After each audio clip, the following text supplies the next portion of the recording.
Boston, 2010. The TD Garden glowed beneath the winter night, its massive glass panels reflecting the city lights as thousands of fans poured through the entrances, shaking snow from their coats, breath still visible in the cold air. Inside, the arena pulsed with warmth, voices overlapping, seats filling, a low hum of excitement rising through the rafters. Tonight wasn't just another Stevie Wonder concert. It felt different, heavier, softer, charged with a quiet emotion that no one could name. Backstage, Stevie stood with his hands resting lightly on a mic stand, eyes closed as he listened to the subtle vibrations moving through the floor. He could sense an energy he couldn't yet explain, something tender woven into the atmosphere, something waiting. In section 112, seat B14, sat Caleb Morris, an 8-year-old blind boy wrapped in a soft grey beanie, his small hands trembling against the armrest. Caleb was terminally ill, diagnosed with a rare degenerative condition that had taken his sight, weakened his body, and left doctors with little hope. But Caleb didn't talk about the illness. He talked about Stevie Wonder, the first voice he remembered hearing through hospital radios, the songs that played during long nights when pain kept him awake, the melodies that made him smile when nothing else could. His mother,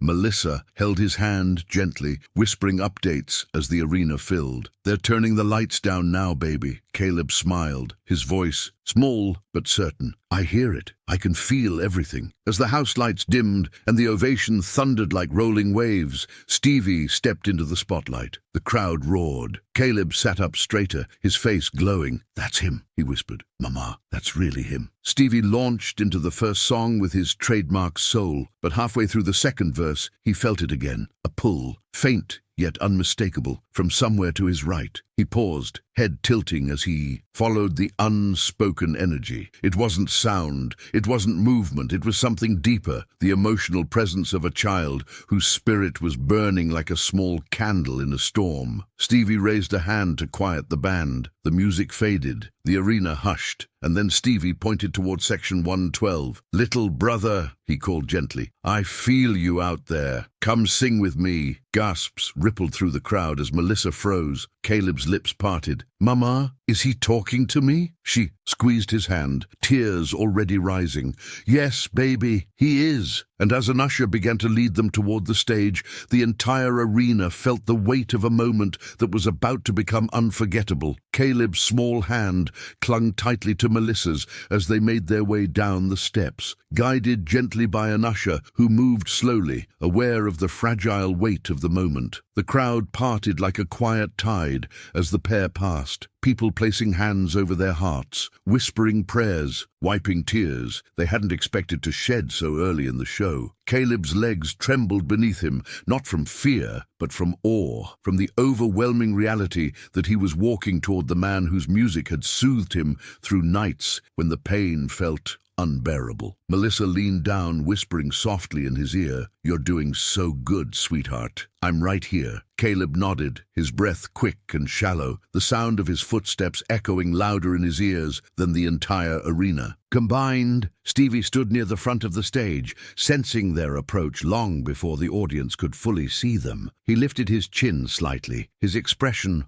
warm, attentive, almost reverent. The band remained frozen behind him, their instruments lowered, eyes wide as they watched the tiny silhouette slowly ascend the steps. When Caleb reached the final step, the usher held him steady, guiding his small hand onto the edge of the stage. Stevie moved forward instantly. "Hey, and there, little brother," he said softly, his voice wrapped in warmth. Caleb's face lifted toward the sound, a trembling smile forming. "Hi, Mr. Stevie," he whispered, his voice no louder than a breath. The crowd melted. Stevie chuckled gently, placing his hand on Caleb's shoulder with a tenderness that felt like a blessing. "Thank you for coming all this way," Stevie murmured. "I've been waiting for you." Melissa stood back, hands trembling at her sides, watching her son stand beneath. The glow of the spotlight, with a mixture of pride and heartbreak flooding her chest. Caleb tilted his head slightly, feeling the warmth of Stevie's touch, the gentle hum of the stage beneath his shoes, the emotional weight of thousands of silent onlookers. "Mom says you're my favorite," he said shyly. Stevie laughed softly. "Well, I think after tonight, you might be mine too." The arena let out a collective sigh, tears shimmering everywhere. Then Stevie reached out, lifted the microphone from its stand, and placed it gently into Caleb's small hands, slowly, carefully,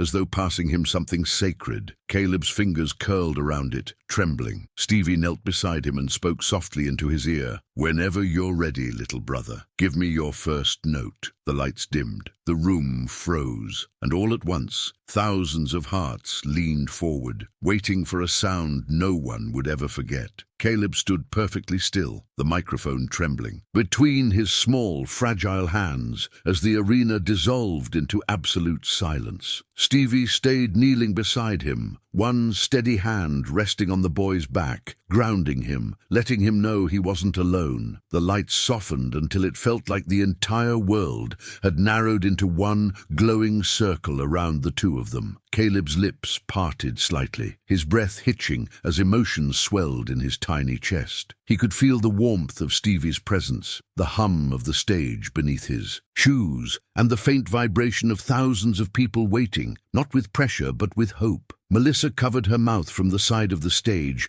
her tears already flowing as she watched her son stand before a legend, trembling but brave. Caleb swallowed, his chin quivering, and lifted the microphone a little closer. For the first time that night, he wasn't thinking about hospitals or pain or fear. He was thinking about sound, beautiful sound, and how it had always made him feel alive. Stevie leaned in just a little closer, his voice low and warm. "Take your time, little brother," he whispered. "There's no rush. Breathe." Caleb inhaled slowly, the air shaking in his tiny lungs. The audience leaned forward as one body, thousands of people silently breathing with him. The band held their instruments against their chests, frozen in reverence. Even the lights seemed unwilling to flicker, unwilling to interrupt the fragile, suspended moment unfolding on stage. Caleb closed his eyes, as if searching his memory for a place where music lived. Then, with a courage far bigger than his frail body, he opened his mouth. At first, what came out was barely a sound, just a trembling whisper of a note, fragile as a falling snowflake. But it carried something electric, something pure, something so achingly honest that the first row gasped aloud. The note quivered, then stretched, then settled, thin, delicate, yet filled with a tenderness that only a child who had suffered deeply could produce. The sound floated upward, rising higher than anyone expected. It wasn't strong, it wasn't loud, but it was beautiful, heart-breakingly beautiful. The purity of it hit the audience like a wave. A man in the third row dropped his face into his hands, sobbing. A woman clutched her husband's arm, shaking silently. Even the ushers, trained to stay composed, felt their throats tighten. Stevie closed his eyes, his smile trembling as he absorbed the note, letting it wash over him like a blessing.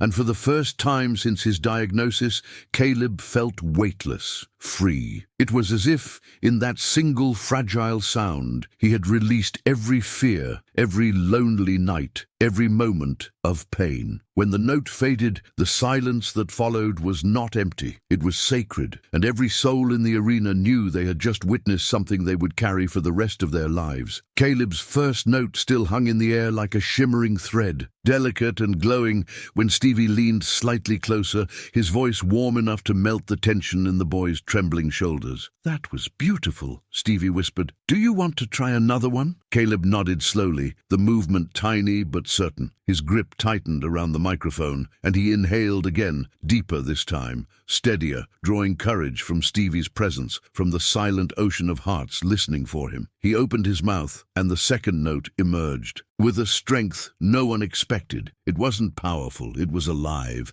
It carried a softness that wrapped around the entire arena, a warmth that pressed into the chest of every person listening. The note wavered, cracked, just slightly, but the imperfection only deepened the emotion. People began to cry in earnest now. Shoulders shook, hands covered mouths. The sound of sorrow and awe blended into one collective heartbeat. Stevie placed his hand over Caleb's, steadying the microphone so the boy wouldn't have to bear its weight alone. He hummed a soft harmony beneath Caleb's note, letting his voice cradle the child's sound like a gentle current lifting a small boat. The blend of their voices, one legendary, rich, weathered, the other young, fragile, brave, filled the arena with a magic so pure it felt almost supernatural. The band remained frozen behind them. Not a single instrument moved. No one wanted to risk drowning out the quiet miracle unfolding under the spotlight. Caleb's face softened, his eyebrows relaxing,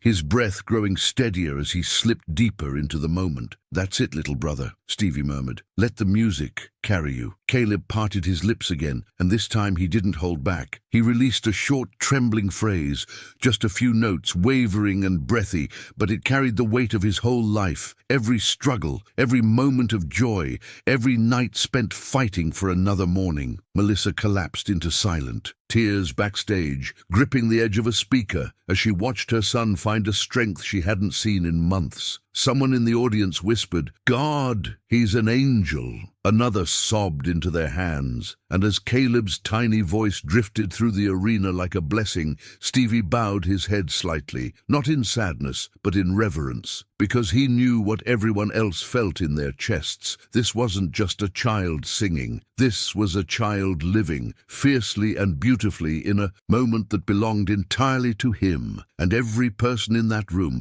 understood they were bearing witness to something unforgettable, something they would carry for the rest of their lives. Caleb's breath trembled as he lowered the microphone for just a moment, his small chest rising and falling with the effort of releasing so much emotion all at once. Stevie slid an arm gently around his back, supporting him, letting him lean into the warmth and safety of the moment. The audience watched in complete silence, their eyes fixed on this fragile boy who had somehow filled the entire arena with a sound softer than a whisper, but stronger than anything they had ever felt.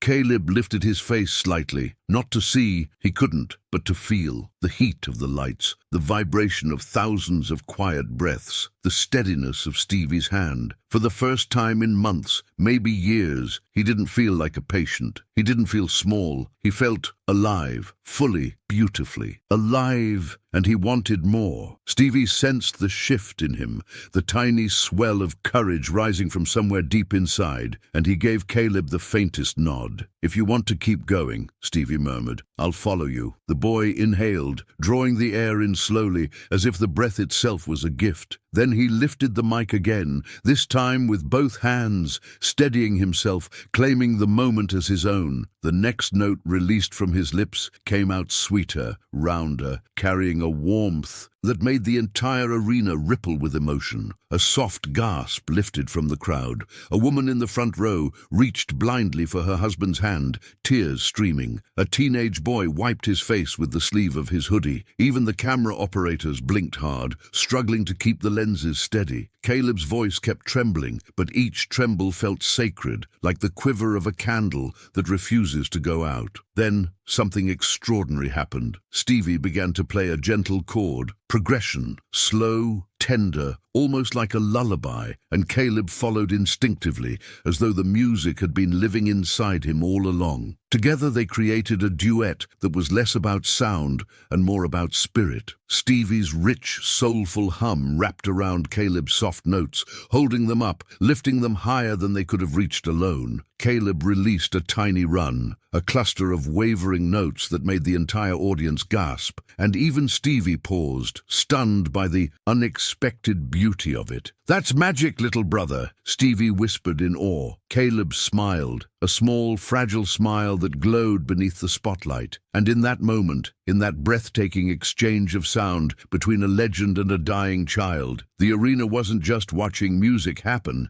they were watching life itself burn bright, one shimmering note at a time. Caleb held the microphone close to his lips, his breath quivering as the music beneath him softened into a gentle hum. Stevie kept his hand on the boy's shoulder, steadying him, pouring warmth into him through the smallest touch. The arena remained impossibly still, no shifting seats, no murmured conversations, no rustling coats. Just tens of thousands of hearts beating slowly. carefully, as if afraid that any sudden movement might break the fragile beauty unfolding on stage. Caleb inhaled again, this time without fear, and released another note. Soft, trembling, but unmistakably confident, it floated. Above the crowd like a prayer, delicate yet determined. The moment the sound left his lips, people closed their eyes, letting the emotion wash over them like a warm tide. Some hugged their loved ones, others held their hands to their hearts. The purity of Caleb's voice, so young, so fragile, so painfully brave, felt like it wrapped itself around every person in the room. Stevie played a gentle chord progression, following Caleb instead of leading him. He bent his head, honoring the child's rhythm, the child's breath, the child's courage. Caleb responded instinctively, adding another tiny melody, then another, a series of hesitant but heartfelt notes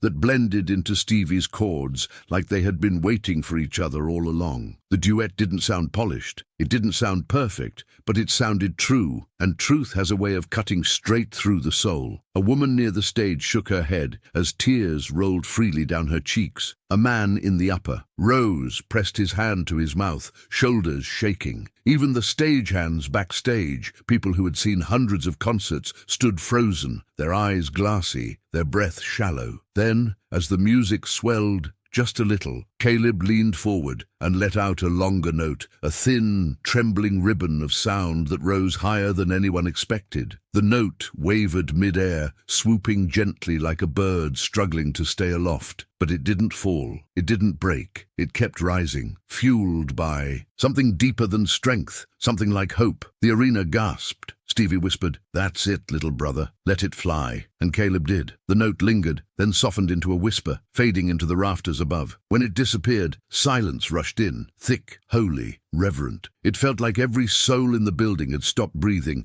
holding the moment carefully, unwilling to let it slip away. And Caleb, panting softly, felt it too, the weight, the wonder, the impossible beauty of being heard by the world. Caleb lowered the microphone, his tiny chest rising and falling, as though each breath carried the weight of the entire night. Stevie eased the keyboard into silence, letting the final chord linger like a soft echo before it faded into the stillness. The arena was frozen, not in fear, not in shock, but in awe. Every face was tilted toward the stage, eyes shimmering with tears, hearts cracked wide open. Caleb stood trembling, not from weakness, but from something he had never felt so intensely before: pride. The fragile light inside him, dimmed by hospital rooms, medications, and nights filled with pain, suddenly burned brighter than the spotlight above his head. He took one small step forward, almost instinctively, as if reaching for something only he could sense. Stevie placed a steadying hand on his back, his voice a warm whisper in the mic. "Ladies and gentlemen, Caleb." The crowd erupted. The roar was instant and overwhelming. People jumped to their feet, hands shot into the air. Some clapped, some sobbed openly, some simply pressed their palms together as though witnessing something sacred. Melissa collapsed into her hands backstage, crying harder than she ever had in her life. Tears of joy, grief, pride, love, all tangled into one overwhelming tidal wave. Caleb flinched at the intensity of the applause, but Stevie leaned close to him, speaking directly into his ear. "That sound," he murmured, "is the world telling you they heard you?" Caleb nodded slowly, his lips trembling as he tried to smile. I didn't think I'd ever—" His voice broke, the words dissolving before they could form. Stevie hugged him gently, pulling him close. "You did, little brother," Stevie whispered. "You did more than sing. You made this room feel alive." As the applause thundered on, Stevie stood, lifted the boy into his arms, and held him high enough for the entire arena to see. Caleb's small hands clutched Stevie's shoulders, his face pressed into the singer's chest as tears streamed down his cheeks. The crowd cried with him, grown men wiping their eyes, mothers holding their children tighter, strangers embracing each other without a word. Never had a single fragile voice moved a room so deeply. When the applause finally softened into a gentle wave, Stevie lowered the mic and spoke with a voice thick with emotion. "We are blessed," he said, "when we get to witness a spirit this strong." Caleb looked up at Stevie, his sightless eyes shining. "Thank you," he whispered. Stevie brushed a hand over the child's cheek. No, he said softly, thank you. And as the lights dimmed and the band resumed playing a tender outro, every soul in the TD garden understood. They had just witnessed magic, pure, unrepeatable, unforgettable magic, from a little boy whose voice had changed them all. Stevie carried Caleb carefully off stage, holding him as though he were made of light rather than bone. The roar of the audience continued behind them, echoing through the corridors like a tidal wave that refused to break. Melissa rushed forward the moment they crossed the curtain line, her hands shaking violently as she reached for her son. Caleb leaned into her arms, exhausted but glowing, his tiny fingers curling into the fabric of her sweater. She kissed the top of his head again and again, tears streaming down her face. Baby, baby, you were beautiful, she whispered, her voice trembling. I'm so proud of you. Caleb smiled weakly, his breath soft and shallow. Mom, he whispered. I felt happy. The words hit her harder than any melody could. She pressed her forehead to his, sobbing quietly as she held him. Stevie placed a gentle hand on her back, offering silent support, his own eyes shimmering with emotion behind his glasses. The band slowly filtered backstage one by one, each of them visibly shaken. A guitarist wiped his face with the back of his hand, muttering, I've never seen anything like that, ever. A backup singer leaned against the wall, breathing deeply, refusing to let her tears fall, but failing completely. Even the stagehands, normally stoic and focused, stood with their heads bowed, letting the moment sink into them like a memory they knew would never fade. Someone whispered, This is why music exists. Stevie stood still, letting Caleb rest quietly in Melissa's arms, giving mother and son a moment he understood wasn't his to interrupt. But then Caleb lifted his hand slightly, searching. Stevie stepped forward immediately, placing his hand into the boy's small palm. Caleb squeezed it gently. Did I do good? He asked. Stevie knelt beside him, lowering his voice to a tender whisper. Little brother, he said, you did more than good. You changed the whole room. Melissa held Caleb closer, her tears falling softly onto his beanie as she rocked him gently. The exhaustion of the moment began to weigh on Caleb's small body, but the smile on his face didn't fade, not even a little. Stevie rose to his feet, exhaling a soft, heavy breath, the kind that comes only after a moment that shifts something inside you forever. Behind him, the muffled sound of the crowd still filled the arena, refusing to quiet, refusing to let the moment end. Before leaving, Stevie rested a hand lightly on Caleb's head. Thank you for singing with me tonight, he said. You gave us all a gift. Caleb nodded faintly. It was magic, he whispered. Stevie smiled, his chest tightening with emotion. Yes, he said softly, it was. And as Caleb was gently carried out into the cool night air, wrapped in his mother's arms, the arena lights dimmed behind them. Yet the moment they had created burned brighter in every heart that witnessed it, a tiny, trembling voice echoing like a miracle the world would never forget.